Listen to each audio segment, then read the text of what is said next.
Oh, God. For a second there, I thought they might try and land over there. Never mind. You won't be able to get out of there either, will you? Move that up a notch, and maybe we'll have to change some door permissions here so that they can escape, but it's probably a good idea they stay in there for just a little bit. They don't have a suit on. Chris here is going to be taking over duties at this location. They have been, well, reasonably prepped. I won't say thoroughly, reasonably. We installed a few doors over here to make sure no one else tries going in there. We're also going to enable the Atmosuit checkpoint. Ah, did I not deliver suits to this? How did I not deliver suits to this section? God damn it. We have unleashed Chris. Hopefully they will grab a suit. Come on. Get in there. All right, this is your new home, buddy. Now, if we've done this right, you're going to enable that. Now, go grab some Atmos suits. Oh, great. You know what? Let's disable the building. Then go grab an Atmos. Come on. No! Where are you going? Oh, you're going to repair one. Actually, that works out perfectly. Good job, Chief. Good job. After making the Atmos suit, they hop back out again, jump straight across. Yeah, this is working exactly as intended. Okay, and now enable the building. No. Come back in here first. Excellent. While that Atmos suit is topping up, I think it's time we actually topped up the oxygen in this section. Now, to do that, we turn on this sucker here. Breathable oxygen. And what that does is it takes oxygen out of this gas tank. And that starts pumping oxygen in here. Should be nice and chill. Perfect. That oxygen goes in here, that feeds into the suits and pretty much this entire base to keep it running. Which is exactly what we want. The source of that oxygen, of course, is... I think it's this one. Even I'm confused at this point. Oh yeah, it's this one. So, yep, this is where the oxygen and hydrogen is sucked out. That gets turned to... Well, that chills down quite nicely, gets sent out into the attached gas cargo canister. That cargo canister sort of sorts it, the hydrogen and oxygen get separated out, and bada bing, bada boom. Fully functional base. Well, I hope so. Have any food? You have fresh bristleberries. You might want to get on the gristleberry. Let's make that a level 9 and make sure your priorities are set correctly. There we go. Get to cooking. Now, if you're wondering why this place looks so weird, it's because we've got pixel packs in the background. Just lots and lots of pixel packs.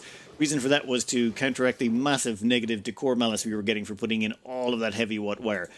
There's a lot of heavy watt wire in there. It's all made out of gold to help minimize the negative effects, but there's only so much you can do. But done. I think... Okay, we'll have to give it a cycle or two to make sure Chris is stable, but I'm pretty sure they are. Hey, why is that still sitting there? Hey, put that in the fridge. You know, while we're here, we could do a couple of pieces of barbecue. I mean, we've got 3 million calories worth of meat. Why not? A little bit of barbecue can't hurt. And I think we can leave them to it. That's them sorted. This is now their living location. Now, all of these bottom modules, they don't need to go into them. For example, this one, completely self-maintained. Don't need to worry anything about that one. That one's perfect. This one over here, that's also self-maintained. No need to go in there. All that just outputs power, polluted water, and carbon dioxide. Same with this one. Both of those completely need no access. This one they do need access to for the reed fiber. Oh, damn, body temperature went down. Okay, so it got too cold. Fine, I'll have to do some minor modifications here. We'll just crank up the temperature in here. Minus 80 seems maybe a bit stringent. Let's put that down to about 70. That should hopefully make the natural gas cool down the power plant enough that it keeps it within range, but not so much that it keeps it up. We want to keep it so that this is alive, but we also want to make sure we cool down our power plants. We don't want our power plants getting too cold. Otherwise, the water comes out frozen, and we don't want them getting too warm because then the water might come out too hot.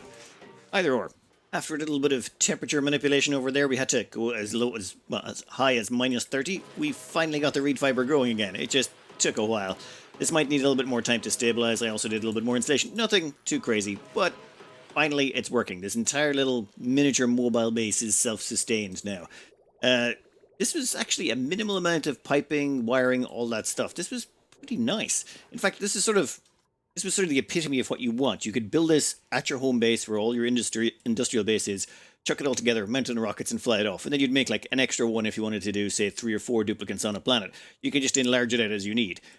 Problem is, I've kind of run out of ideas for this particular playthrough. Namely, it's just sort of, I've run into a brick wall here. How do you top this? That's the problem. I love this base. It's the perfect epitome. Everything else we've got going on, I think I'm going to probably put this series on pause, at least for a while. I will run it in the background, though, because there's a couple of things I do want to see finished. One, I want to see this water tank finished. Namely because, well, I just want to see a water tank that big. I also want to see if it breaks the liquid lock when it gets up there. Oh, and the other one as well. Irony, how you doing?